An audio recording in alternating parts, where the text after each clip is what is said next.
Hi friends, very very good morning అండి. మరి ఈరోజు మనం మీటింగ్లో ఉంటుండగా ఒక పర్సన్ మన దగ్గరికి రావడం జరిగిందండి. మై డియర్ ఫ్రెండ్స్, ఒక్కసారి చూడండి. సార్కి ఒక చిన్న ప్రాబ్లం ఏం లేదండి. ఫస్ట్ సార్కి బాడీ మీద ఇలా చిన్న కాయ మీకు కనిపిస్తుంది కదా, ఇలా చిన్న కాయగా స్టార్ట్ అవుతుంది.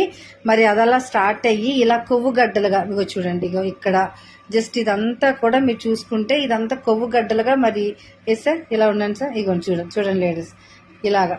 అంటే ఇది ఒక కొవ్వు గడ్డ అండి. డాక్టర్ గారు ఏం చెప్పారంటే ఇక్కడ కూడా అండి ఎటువంటి ప్రాబ్లం అయితే ఉండదండి. ఇది క్యాన్సర్ కాయలు కానీ ఏమీ లేదు. మన బాడీలో థిక్ ఫ్యాట్ అనేది ఏదైతే ఫామ్ అవుతుందో ఇలా బాడీ అంతా కూడా కొవ్వు గడ్డలుగా వస్తుంది. దీన్ని వాళ్ళు సర్జరీ చేసి తీసినా కూడా మళ్ళీ సేమ్ ఇలాగే ప్రాబ్లం రిపీట్ అవుతుంది.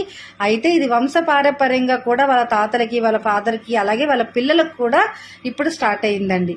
మరి దీనికి మన దగ్గర ఒక అద్భుతమైన సొల్యూషన్ ఉందండి, న్యూట్రిషన్స్. అది కూడా మీకు చెప్తాను. ఇలాంటి ప్రాబ్లమ్ కూడా ఎక్సలెంట్ రిజల్ట్ అనేది వస్తుంది లీడర్స్.